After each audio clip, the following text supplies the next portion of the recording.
Demon wear coat rods here. The element that creates the hard surface is cobalt, among other things.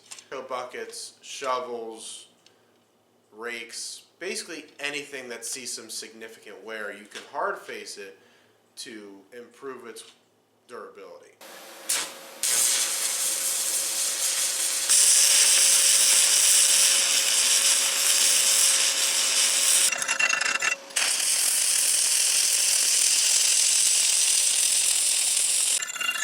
See if I can file off the side of the mild steel.